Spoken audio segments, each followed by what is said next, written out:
बेटे बहू हो, घर के मालिक नहीं। अरे कमला, माफ़ करना, वह मास्टर जी ने बिठा लिया था अपने पास। बोले इतने दिनों बाद में आए हो पटेल जी, थोड़ी देर बैठ कर जाइए। मैं मना नहीं कर सका उनके प्यार और अपना तो भरे आग्रह को। मुझे पता है तुम मेरा इंतज़ार कर रही होगी। मेरे आने के बाद ही तुम दोपहर की नींद लेती हो। चलो अब थोड़ी देर आराम करो, मैं भी आराम करता हूँ। खाना नहीं खाऊंगा। पटेल जी ने नाश्ता करा दिया था, उसी से मेरा पेट भर गया था। कमला जी चुपचाप बैठी हुई पटेल जी की बातें खामोशी से सुन रही थी। पटेल जी बोले, अरे नाराज़ हो क्या कमला, ज़्यादा देर लगा दी, इसलिए चलो अब लेट जाओ, सो जाओ, दोपहर के 2 बज गए हैं। कमला जी पटेल जी पर थोड़ा गुस्सा होते हुए बोली, आपकी खुद की पेट पूजा हो गई तो क्या मेरी भी पेट पूजा हो गई क्या? अरे सुबह की चाय के साथ 2 बिस्किट खाए हुए बैठी हूँ यहाँ पर, अभी तक खाना नहीं खाया है मैंने। पटेल जी बोले, अरे तो तुमने अभी तक खाना क्यों नहीं खाया? चलो अब खा लो, बहू को आवाज़ लगा दो, वह ले आएगी। बहू होगी तब सुनेगी ना आपकी आवाज़, और खाना बना हुआ होगा तब खा पाऊंगी ना। अरे आपके जाते ही वह भी चली गई थी अपनी किसी सहेली के साथ मार्केट, और मुझे बोला, माँ मैं थोड़ी देर में आ जाऊंगी, पर अभी तक नहीं आई। मैं बना लेती अपने लिए कुछ, पर आपको पता है मेरे चक्कर आने की बीमारी है, मैं ज़्यादा देर खड़ी नहीं रह सकती। पटेल जी को बहू की इस गैर जिम्मेदारी पर थोड़ा गुस्सा आया। पटेल जी बोले, कमला मैं बना देता हूँ तुम्हारे लिए दलिया।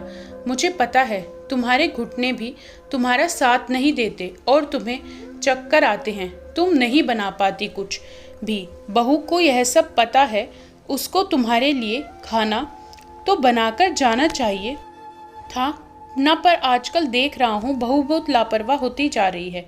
खाना कभी टाइम पर नहीं बनाती। उसको पता है हम दोनों की दवाइयाँ चल रही हैं, खाना टाइम पर खाएंगे तभी तो दवाइयाँ टाइम पर ले पाएंगे। पटेल जी गुस्सा होते हुए बोले, पर तुम तो कुछ मत कहा करो, बस वह जैसा करे उसको करने देती हो, इंतज़ार करती रहती हो, पर कभी जोर लगाकर नहीं कहती। उसको मोबाइल पर ही घंटों बातें करने में लगी रहती है। ऐसा नहीं है पहले खाना बना दूं, फिर बाकी के काम बाद में करूं। अरे बूढ़े माँ बाप हैं, उनको तो सिर्फ 2 टाइम का खाना चाहिए, टाइम पर वह भी नहीं हो पाता। इसी बीच पटेल जी की बहू रश्मि भी मार्केट से शॉपिंग करके आ गई थी। पटेल जी का सारा गुस्सा रश्मि को देखकर ही फूट पड़ा। वह बोले, रश्मि तुम इतनी लापरवाह कैसे हो सकती हो? तुम्हें पता है तुम्हारी सास को घुटने का कितना दर्द रहता है, वह खड़ी हो नहीं सकती। खाना टाइम पर नहीं मिले तो हमको चक्कर आने लगते हैं। अरे तुम्हें मार्केट जाने से हमने मना नहीं किया, पर कम से कम खाना तो बनाकर जाया करो। लापरवाही की भी हद होती है। रश्मि को अपने ससुर जी का यह व्यवहार देखकर अपनी गलती नजर नहीं आई, बल्कि उन पर ही चिल्लाने लगी। घर पर सिर्फ मेरा एक खाना बनाने का काम है क्या? अरे मेरे और भी बहुत सारे काम हैं, मैं वह नहीं करूँ क्या? क्या हो गया अगर खाना आपको कभी कभी लेट मिल जाता है तो कोई आफत तो नहीं आ जाती ना? रश्मि का यह जवाब सुनकर कमला जी और पटेल जी दोनों एक दूसरे को चकित होकर देखते रहे। शाम को पटेल जी का बेटा जैसे ही घर आया, रश्मि के गुस्से का बम अपने पति पर फूटा और वह अपने पति से बोलने लगी, आपके माँ बाप ने मुझको समझ क्या रखा है? खाना बनाने वाली बाई समझ रखा है क्या? अरे कभी कभी थोड़ा ऊपर नीचे क्या हो जाता है। खाना बनाना मुझको 2 बातें सुनाने लगते हैं, मैं नहीं सुनूंगी इनकी बातें, मुझे नहीं रहना इनके साथ। अरे सारे दिन सिर्फ खाना खाना, खाने के अलावा जैसे इन लोगों के पास कोई काम ही नहीं है। सुनो रोहन, अब हम अलग रहेंगे, नहीं रहेंगे इनके पास। दोनों ने मेरी नाक में दम करके रख दिया है, हम अलग रहेंगे शांति से। रोहन पहले से ऑफिस के किसी काम को लेकर चिढ़ा हुआ था। उसने रश्मि से बोला, चुप करो रश्मि, अरे मम्मी पापा की दवाइयाँ चल रही हैं, इसलिए उनको खाना टाइम पर ही चाहिए होता है, तो तुम क्या उनके लिए टाइम पर खाना नहीं बना सकती क्या? अलग कहाँ रहोगी? बताओ तो ज़रा, मुझे पता है मेरा बिजनेस सही नहीं चल रहा है अभी। अरे माँ भाऊजी का सहारा है, उनका बनाया हुआ घर है, छत मिली हुई है हमको, इतना बड़ा सहारा दे रखा है उन्होंने हमें, फिर भी तुम्हें उनकी कोई कदर नहीं है। अरे मेरी अभी इतनी हैसियत नहीं है कि मैं बाहर जाकर अपना अलग घर बसा सकूं। रश्मि गुस्से में बड़बड़ बोले जा रही थी। मुझको कुछ नहीं सुनना। मैंने बोला मुझे अलग रहना है तो अलग रहना है, नहीं रहना तुम्हारे मम्मी पापा के पास। मुझे रश्मि और रोहन की अलग रहने की बहस पटेल जी और कमला जी के कानों में आराम से पहुंच रही थी। पटेल जी के घर का वातावरण अशांत हो गया था दोनों की बहस से। तभी रोहन गुस्से से बाहर निकलता हुआ आया और अपने पापा से बोला, पापा आप मेरी संपत्ति का हिस्सा मुझे दे दो, मैं मेरे हिसाब से मेरी ज़िंदगी सेट कर लूँगा। तंग आ गया हूँ मैं रोज़ रोज़ इस तरह की बातों से।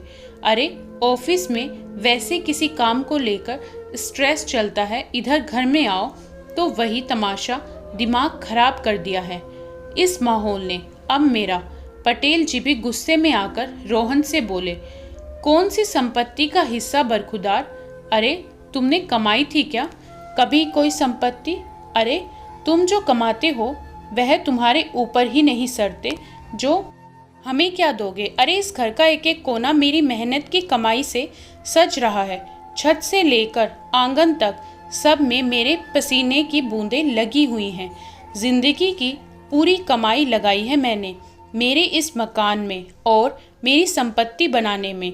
तुम होते कौन हो मुझसे हिस्सा मांगने वाले?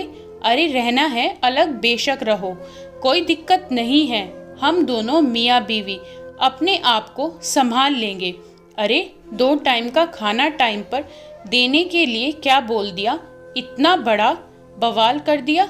आखिर 2 टाइम के खाने को सही टाइम पर खाने का हक नहीं है क्या हमको?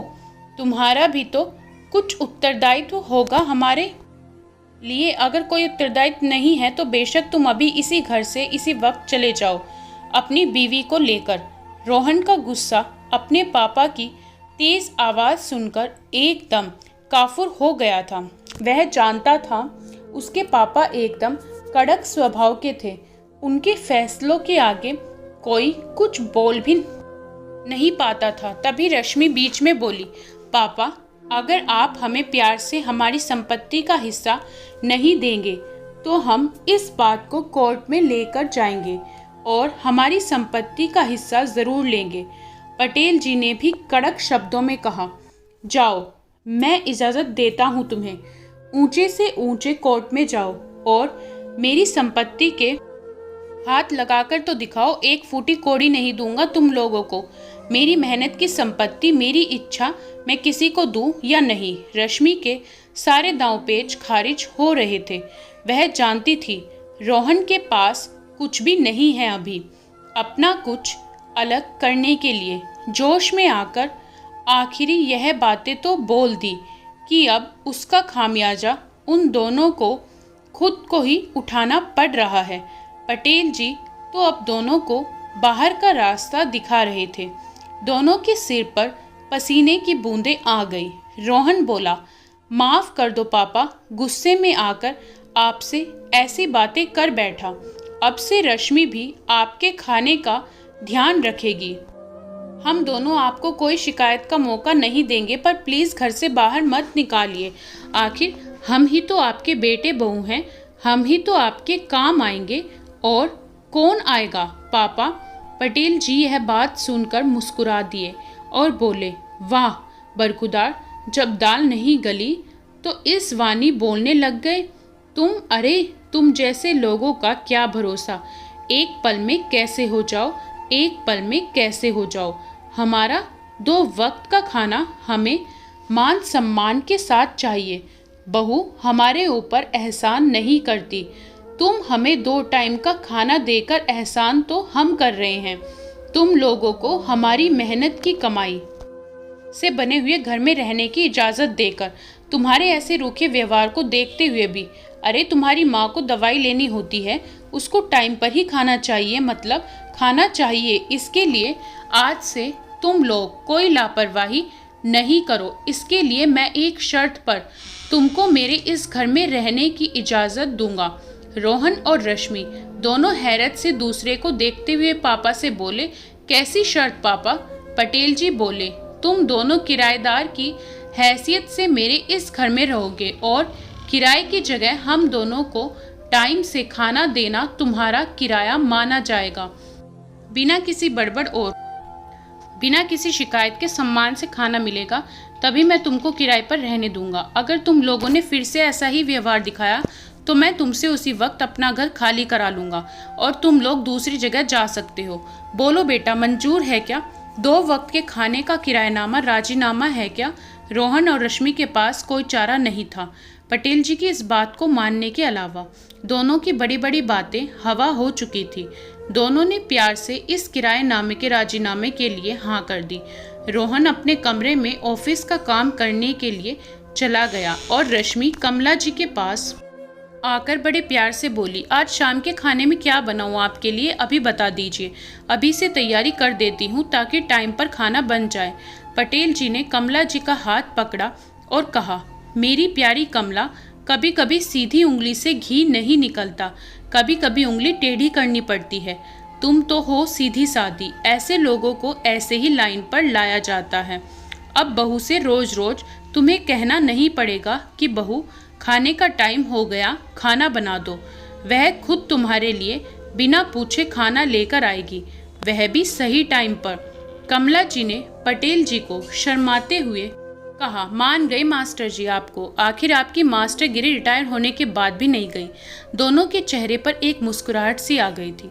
दोस्तों, कैसी लगी आपको ये कहानी, हमें कमेंट करके ज़रूर बताएं। वीडियो को लाइक करें, शेयर करें और चैनल पर नए हो तो सब्सक्राइब करना ना भूलें।